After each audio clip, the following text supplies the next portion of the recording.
Hello everyone, this is Puya. In this video, I want to talk about the time complexity of algorithms. More specifically, I want to talk about the big O notation. So, so like mathematically, when we want to compute the time complexity of an algorithm, we rarely want to have the exact result. We don't want to have like the exact time that an algorithm would take to be executed, because that exact time would depend on many different factors, not just the algorithm and not just the input that we supply to the algorithm. It depends on the hardware and software that you use. It depends on the programmer's proficiency. And so like we usually want to, in computer science, we're typically interested in how fast the algorithm grows as the function of the input size n. So like let's say if you have an array of size n, we want to know how the time complexity is gonna grow as a function of n. So if we increase the size of an array or a vector or a linked list, so how this time is gonna grow as a function of n. So for example, if an algorithm increments each number in a length of size n, we might say that this algorithm runs in the big O notation n, because as n increases, the the time it's gonna increase linearly as a function of n. So like, because you're gonna basically like have a linear function, like Tn is gonna be a linear function of n and performs a constant amount of time for each element. So like big O notation of 1 for each element to check each element, but big O notation of n for the whole array. In terms of mathematical definition, which is like a little bit complicated, but I have to mention it. Let's assume that Tn is the time complexity of the algorithms, like time complexity of an algorithm with respect to the size of the array or vector, and f of n be two positive functions. We say that T of n is of big O notation Fn, and say that Tn has order of Fn, right? So like we can say that Tn has order Fn if there are positive constants m and n0 and sub 0, such that T of n, it's gonna be smaller than or equal m times f of n for everything that for all the n's that are bigger than or equal n0. So let's say that our time complexity of algorithm with respect to n is something like this, right? So you see that we can have basically an upper bound for Tn. So if we can find a function Fn that for, let's say, a number n0, this function multiplied by a constant is always going to be bigger than Tn as n gets bigger than n sub 0. If that's the case, we say that time complexity of algorithm is of order Fn. We don't care about the constant. We say like time complexity of our algorithm is going to be of big O notation Fn, whatever Fn is, right? So this is the mathematical definition for big O notation. So basically this means that our Tn doesn't grow faster than Fn, right? So this is the upper bound for the growth rate of our time complexity. Something that one student asked me, it's like you have to be careful that this function is the smallest order of the function that's going to be a cap for Tn, because like of course you're gonna have like other functions that can be considered like a cap for this, but like we want to find the smallest order function that can be the cap for the growth of our time complexity.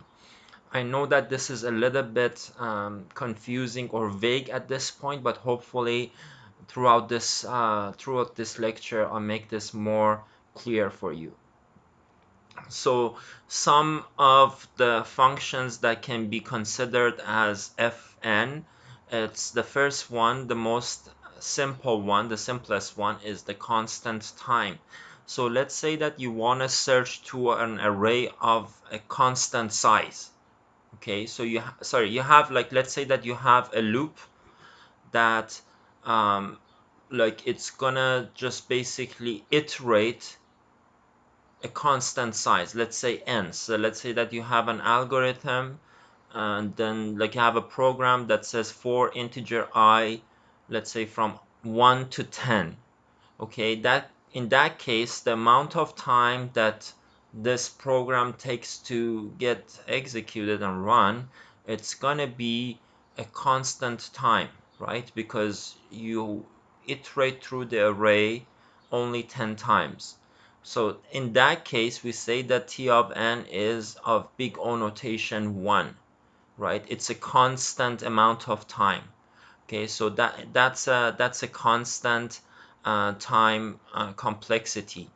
We already saw an example of this. We mentioned that whenever we want to push and pop from a stack or a queue, um, we have a like the push or pop operation would have a constant time.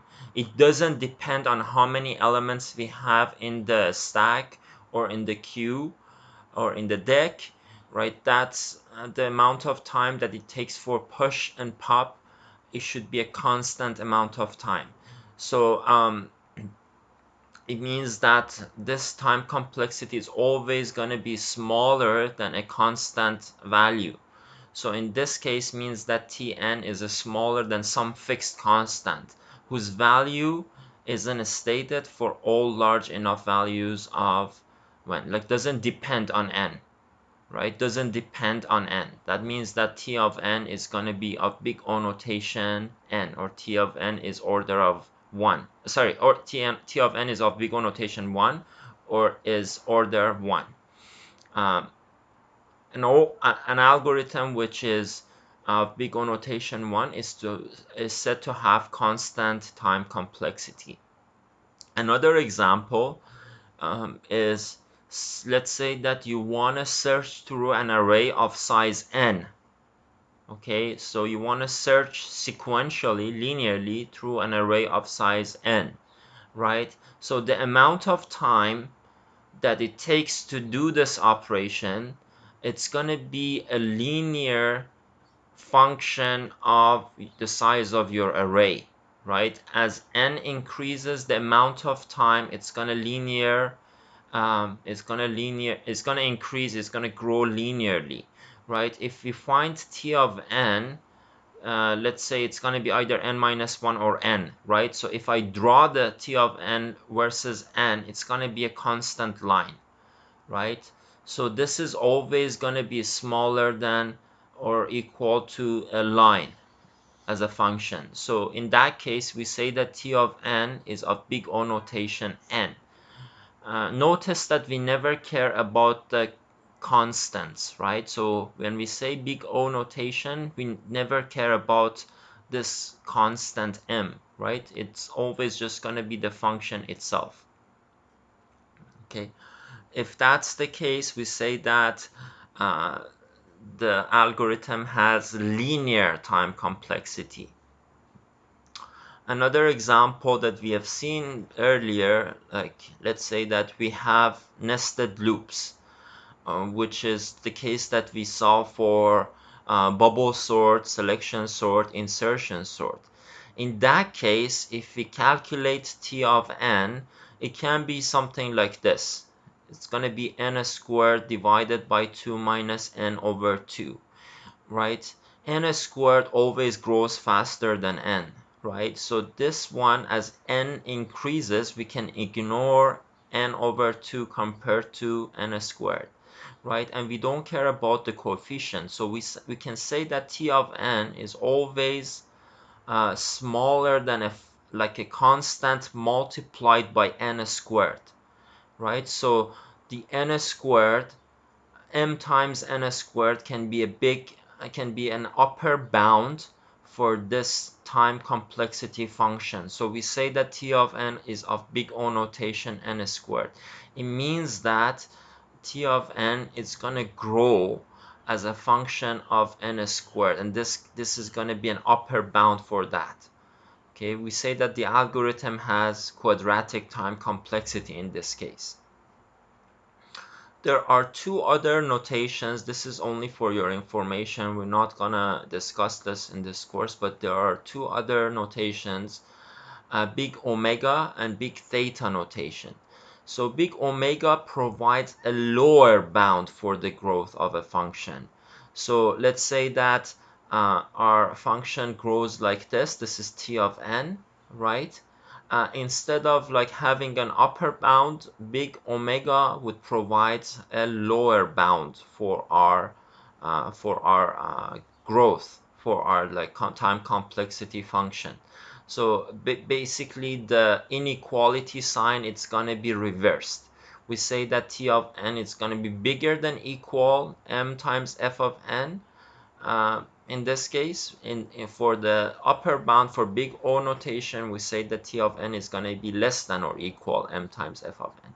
And similar to big O notation, in this case, we want to find the lower cap for this function, but this should be the function, the highest order function that would be the lower bound for the running time. For big O notation, we should find the lowest order function that would be the upper bound for the running time.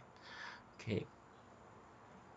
If both upper bound and lower bound are the same function, we say that t of n is of theta notation f of n. If t of n is both big O notation fn and omega notation fn. An example of that, it's going to be like this, because if the time complexity is going to be something like this, we can say that this is always smaller than equal, let's say like a constant times n cubed. But it's also smaller than another constant times n cubed. So for all of this, let me fix this notation here. This should be n cubed, and this should be also n cubed. Okay, so if that's the case, we say that this is going to be of big theta notation n cubed. Okay, so some big O notations that we can have big O notation of 1, big O notation of log n. We saw that for binary search. We saw big O notation n for sequential or linear search. Big O notation n log n. We saw that for merge sort. Big O notation n to power a constant, like we saw that for bubble sort, selection sort, insertion sort. Big O notation a constant raised to power n. We saw that for Hanoi Tower. And big O notation n factorial, which we haven't seen yet. Okay, so like these ones are usually good news, right? Because their growth is not going to be very fast, right? The growth rate would increase as you go from top to the bottom in this case, right? But these ones are usually bad news, because these functions, they grow very, very fast, right?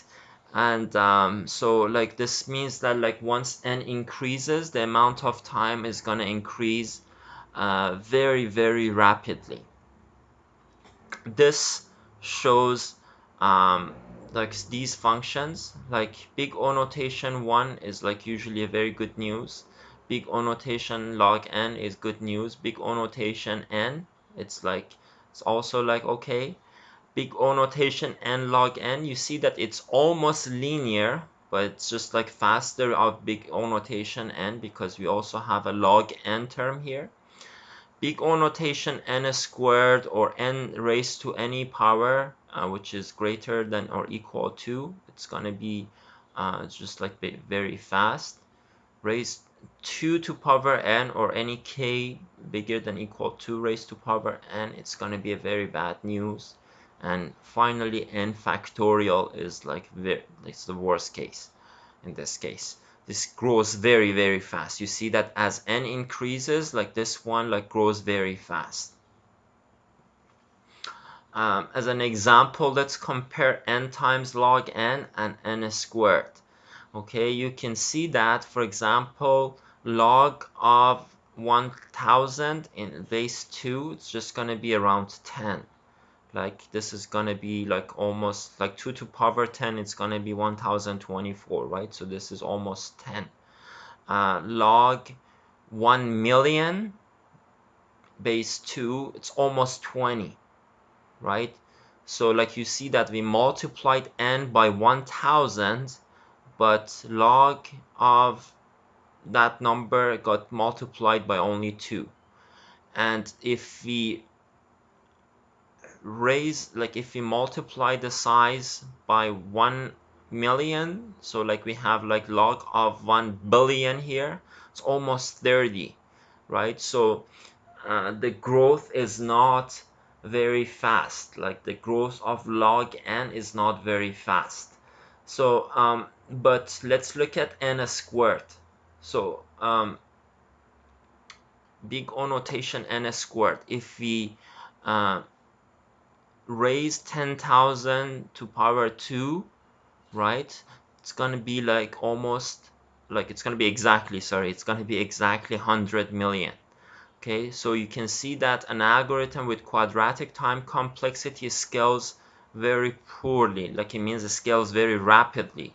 If you increase the input size by a factor of 10, the time complexity increases by a factor of 100.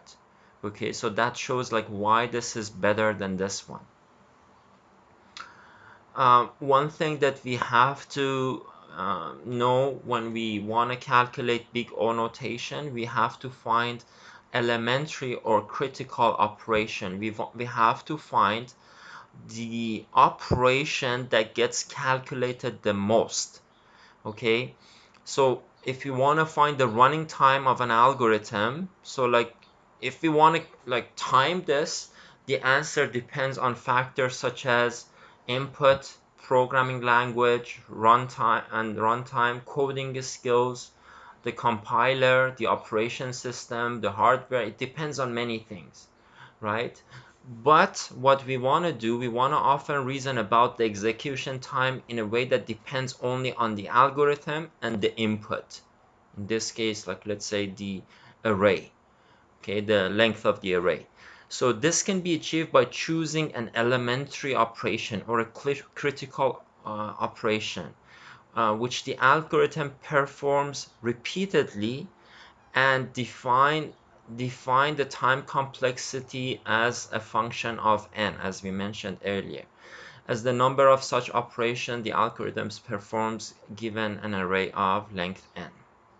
So for example, in this algorithm, right, you see that this operation gets executed only once. This one, when we go inside the loop, let's ignore the loop one itself, this one gets executed n minus 1 times if n is the length of the array. Excuse me, right? And this one gets executed like in the worst case gets executed n times, but like in the best case gets executed 0 times, because if this condition is true, this gets executed. If this is false, it doesn't get executed. And this one gets executed only once. So for this algorithm above, we can choose this operation, this comparison, as the elementary operation or as the critical operation. And we count how many times this gets executed as a function of n. So we define t of n, the amount of time that this comparison is executed. So this captures the running time of the algorithm well, since comparisons dominate all other operations. So this operation is the most dominant operation. We can call it the critical operation. Also the time to perform each comparison, right? The time that we spent to perform each comparison is a constant time, right? So we have to do this n times. So we know that the amount of time that it takes to execute this algorithm, it's going to be of something, a constant times n, right?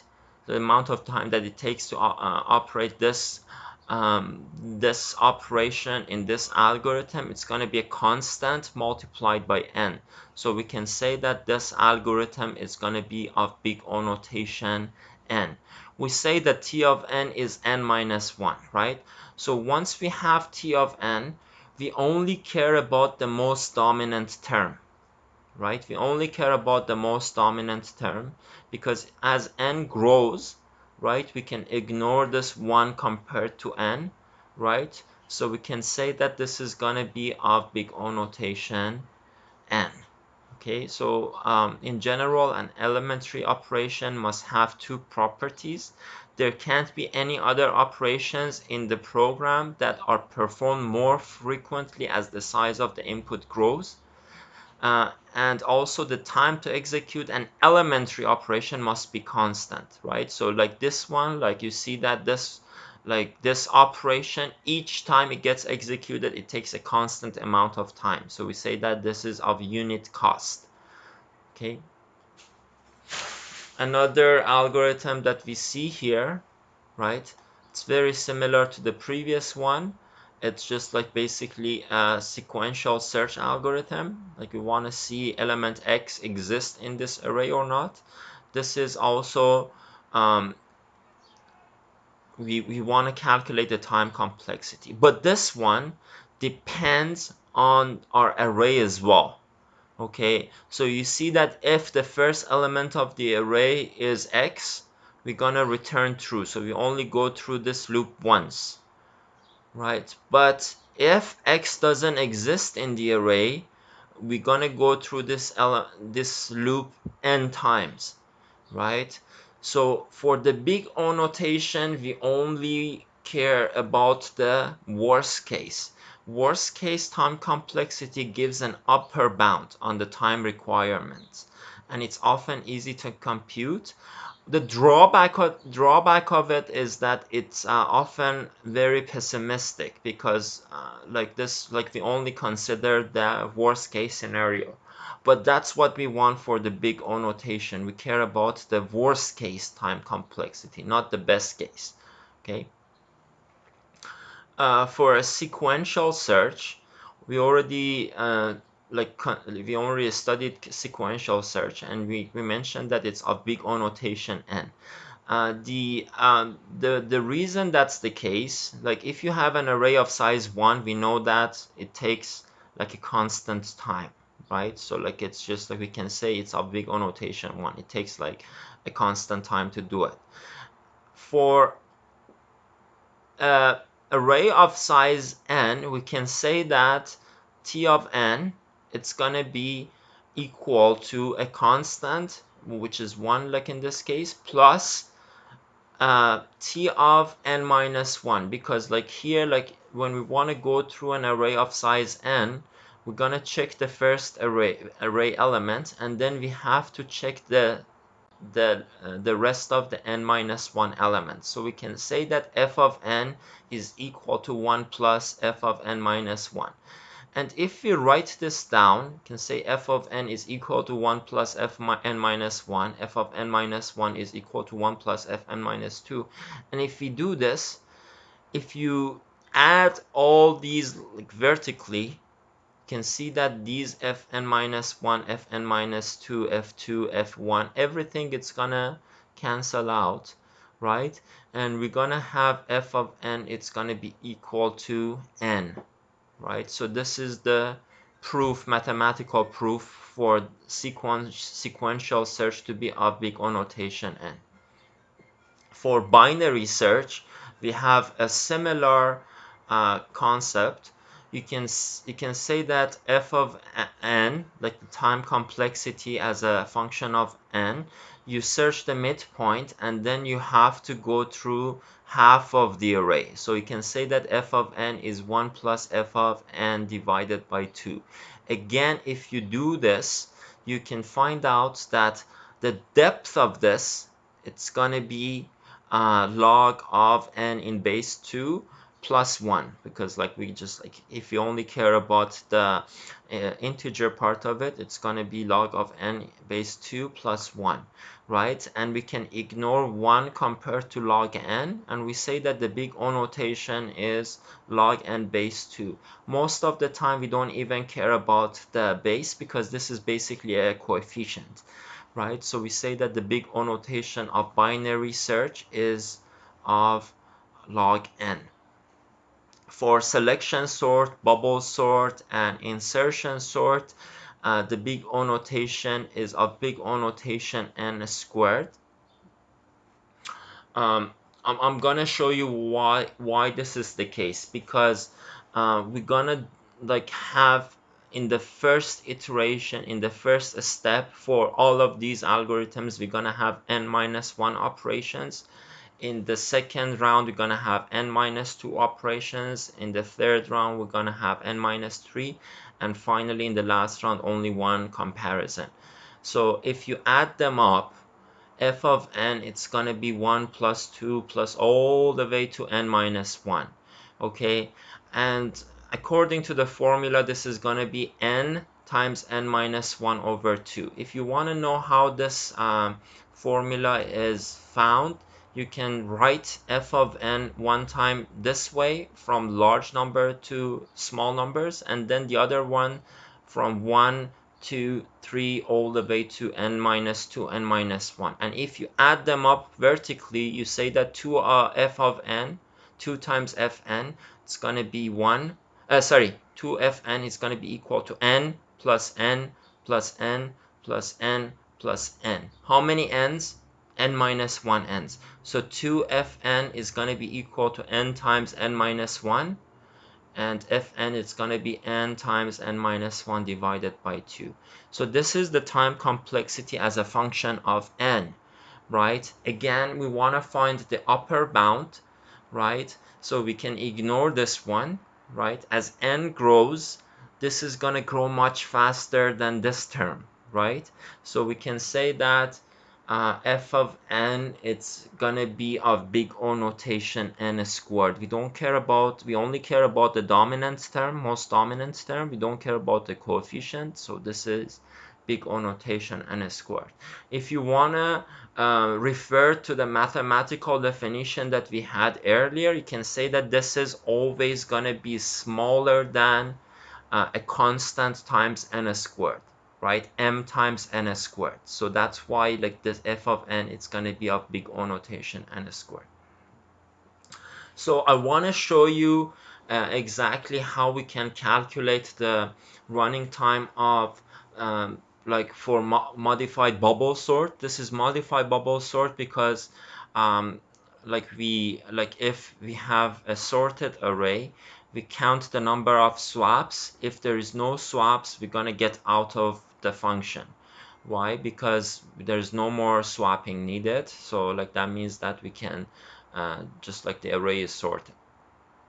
So first of all, we have to figure out what's the critical operation. If you think about it, we have two loops, right? So the operation in the inner loop, of course, gets executed the most, right? And so we have a comparison between adjacent elements here. So we want to count how many times this operation gets executed. Most students, most new programmers have problem calculating this, because this one, like we know that we go inside this loop n times, right?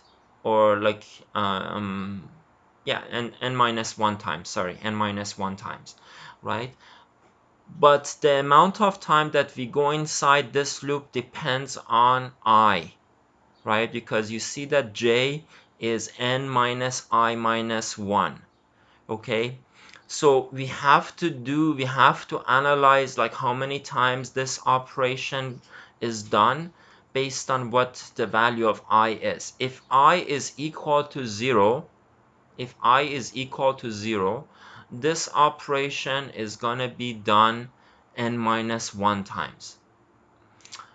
If I is equal to 1, this operation, we go inside this loop n minus 2 times.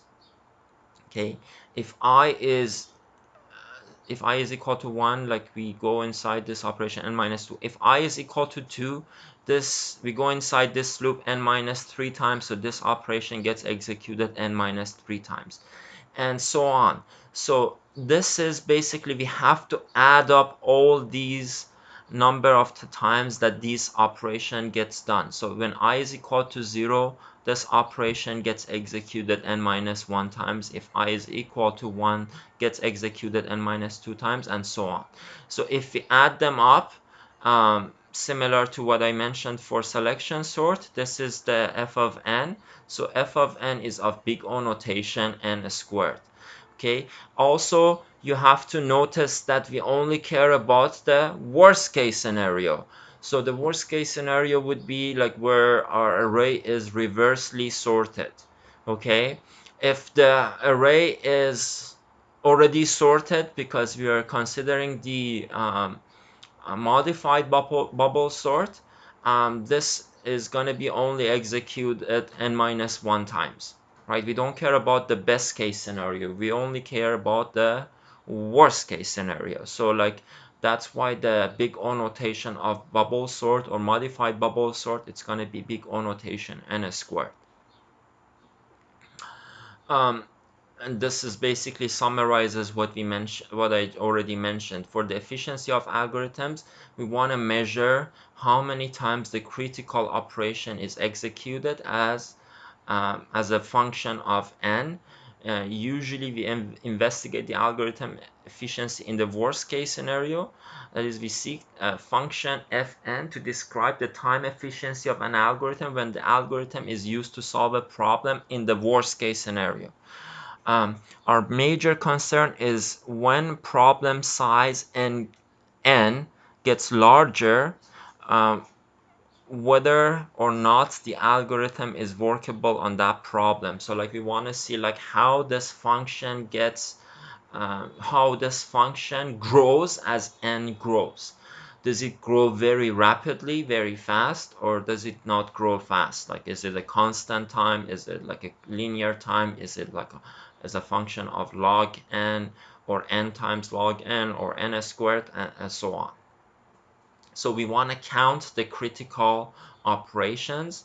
So like as an example here, I put a example here. So assuming that you have a sorted array, so the precondition for this function is that you have a sorted array, and I want you to calculate how many times this operation, which is the critical operation, you can see that this is the critical operation, not this one, not this one, not this one, because this one is in the loop. This would be the critical operation. So you can count how many times this gets executed, right? And you can see that it's going to be a linear time. So this, for this algorithm, for this function, it's going to be of big O notation n, right? So this is basically counting the distinct elements in a sorted array, right? And assuming that the array is sorted. However, if we want to count the distinct elements in like any random array, which is not necessarily sorted, right, then we would have nested loops, right? And then if you want to find the critical operation, we have to find the one in the inner loop, right? In the inner loop. Okay, and again, in this case, I want you to count how many times this one is executed. One thing that I want you to notice is that, okay, we go inside this loop n times. If, like, let's assume that size is equal to n, we go inside this loop because index starts from 1. We go inside this loop, sorry, n minus 1 times. Okay, because we start from 1. So we go inside this loop n minus 1 times. But I can't say the same thing here, right? I can't say the same thing here. I can't say that every time we go inside this loop, we go inside the second loop n minus 1 times, because it depends on the index of the first loop, right? So you again, like, you have to say, like, if index is equal to 1, how many times we go inside this loop, right? If index is equal to 1, we go inside this loop 1 time. If index is equal to 2, we go inside this loop 2 times. If index is equal to 3, and so on. If index is equal to n minus 1, we go inside this loop how many times, right? And once you have that, you have to count, like, you have to find the summation of all these numbers, which is going to be very similar to what we did for selection sort and bubble sort. So, like, you can find that the big O notation for this function is going to be of, or this algorithm is of big O notation n squared. I have a table that summarizes some of the most famous algorithms that we have seen so far. For sequential sort, it's a linear algorithm, so it's of big O notation n. For binary, sequential search or linear search is of big O notation n. For binary search is of big O notation log n, which is more efficient than this one. But you have to know that the binary search has a precondition. Your array has to be sorted. One question that I had in a previous exam, I said that, does it make sense to sort an array and apply binary search? No, it doesn't, right? Because sorting, it takes a long time, right? But if you already have a sorted array, it makes sense to use binary search. But it doesn't make sense to sort an array then apply binary search instead of sequential search. For selection sort, insertion sort, and bubble sort, we already saw that it's going to be of big O notation n squared. For merge sort, we saw that why this is of big O notation n times log n. Quick sort, I'm going to analyze it later. I'm going to show you why it's a little bit different from merge sort. Okay, this is another example, right? So, like, first, like, you have to find, like, what, this is from Dr. Edgar's notes. So, like, first you have to figure out which one is the most critical operation. Okay, and again, you can see that this one, J, depends on I. So it's not going to be just like as simple as, let's say, like n multiplied by n. You have to analyze how many times you go inside this loop for each value of I. You don't have to do it like for all values of I. Like, you just like find the pattern once you write like 2 or 3 cases, right? And then you have to add up all the times this operation gets executed, right? And then you have to basically find the worst case, right? What's the worst case? Okay, and basically find the big O notation after that. I leave it up to you to do this one because I already did a very similar example. Already mentioned that, like, we have to find the worst case scenario for big O notation because we want to find the upper bound. Okay, so we want to make sure that we find the worst case, we find the upper bound. Okay, so, like, if you want to find the big O notation, first you have to find, like, what is the worst case, for this problem. Okay, like here, like, you see that the function either returns 1 or 0, so it's like basically a Boolean return type, right?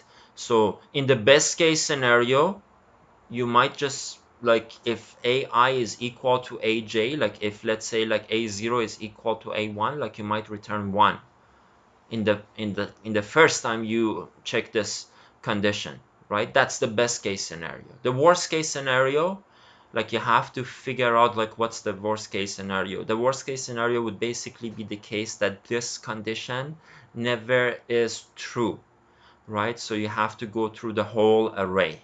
Okay, so, like, give me an example for the worst case scenario for this case. Another example here, let's say that you find the time complexity as a function of n which n is the size of the array. If it's like a function like this, we don't care about these terms, because this one grows much faster than this one, grows much faster than this time, right? We also don't care about the constant, so we say that this is going to be of big O notation n squared. I want you to, like, this is an example practice question for you guys. Okay, given the following two implementations of linear search and the three inputs that we have, let's say like we have this array and we want to search 36, 2, or 23. Okay, which implementation plus input case takes the least amount of time to complete? Which one takes the most? Okay, so find the critical operation, which is like we already mentioned this, find the most critical operation, and like I want you to count. Like, so let's say like if you want to search through this array for number 36, how many times the critical operation gets executed? Okay, and for this one, how many times the critical operation gets executed? So this is a practice question for you guys. Another another one, like a continuation for that. So to examine which algorithm is more efficient, let's pick a critical operation, which is the comparison operation. So we already know that this is the comparison operation, and see how many times this operation will be executed. So like find the worst case and like find the number of times that the worst case the critical operation gets executed, and find the big O notation for these algorithms. The same thing for the binary search. So do the same practice question for binary search. So I'm not going to give you the answers, like I want you to try it yourself. Another example here. So for this example, I want you to find the worst case scenario. So first you have to find like what the function is doing. So analyze the function, figure out what the function is doing.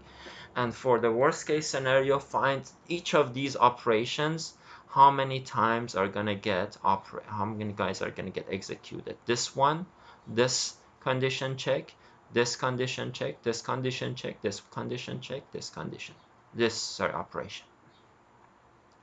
So there are good video links on YouTube that you can check. Big O notation, there are short videos that summarizes big O notation if you want to see a summary of what I just mentioned here. Like here, like in the examples we had, I talked about examples that we had loops, but for recursive examples, the big O notation can be executed similarly, right? So like here you see a recursive function that basically finds the summation of like numbers from 1 to n, right? So as n grows, we want to see how the time complexity grows, right? If you name the function, the time complexity function t of n, right? We know that t of 1, if n is equal to 1, this takes like a constant time. So we know that t of 1 is 1, right? And we know that t of n, it's gonna be 1 plus t of n minus 1, right? We have like one operation plus t of, like a constant operation, a constant time, plus t of n minus 1, because we are calling the same function with argument n minus 1. So again, you can just like do the same thing that we did for sequential search. You say that t of n is equal to 1 plus t of n minus 1. T of n minus 1 is equal to 1 plus t n minus 2. And if you do that and you say like finally t of 1 is equal to 1, and if you add them up, you see that all the n minus 1, n minus 2 arguments are going to cancel out, and you see that t of n, it's going to be of big O notation n. And like here in this case, it's also going to be of theta notation n. Here, because I want to only focus on big O notation, I'm gonna mention that here it's going to be of big O notation n. The same thing here.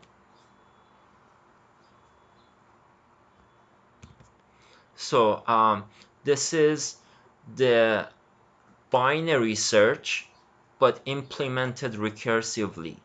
Okay, we don't have any loops.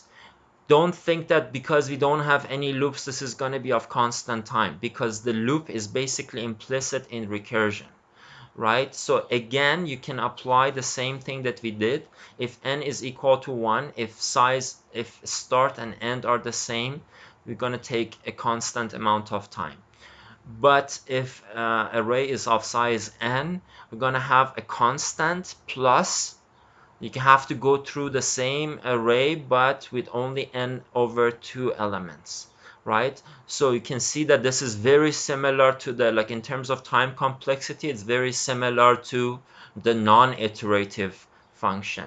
So that's why, like when I talked about recursion, I said that it's not going to be more efficient. It's actually, you see that it's going to take the same amount of time, like in terms of big O notation, but actually it takes more because of the call stacks and the function overhead time that we have. Okay, so for merge sort, we already saw that we have an array of size n.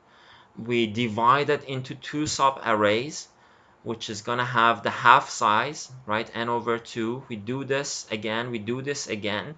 One beauty of merge sort is that these two sub arrays either have exactly the same size or one of them is only one element larger than the other one, right? So the depth of this, the depth of the recursion is going to be log n in base 2, order of log n in base 2. To be more clear, it's going to be like if you only consider the integer part, it's going to be log n base 2 plus 1.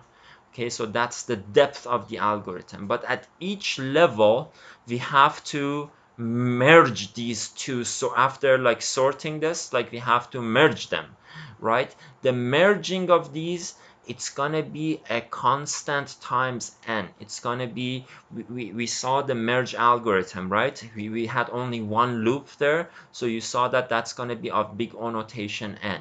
So in total, it's gonna be of big O notation n times log n for merge sort. This is what we have. Let's make this one like a little bit prettier. I usually like to make it like this. However, for quicksort, we have a similar situation. We divide the array into two sub-arrays using partitioning, right? But the partitioning, the topology that we have for partitioning depends on our pivot, right?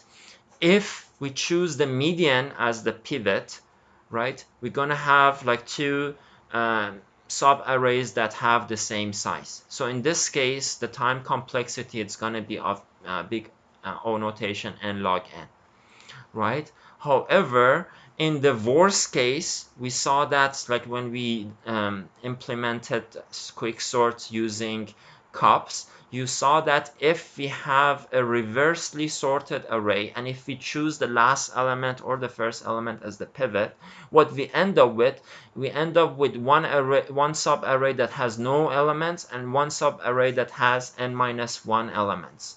If we do this, we see that the depth of the recursion, it's going to be actually of big O notation n.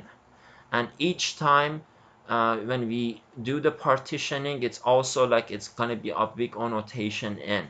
So in the worst case scenario that we have the worst case for the array and we choose the worst pivot, it's going to be of big O notation n squared.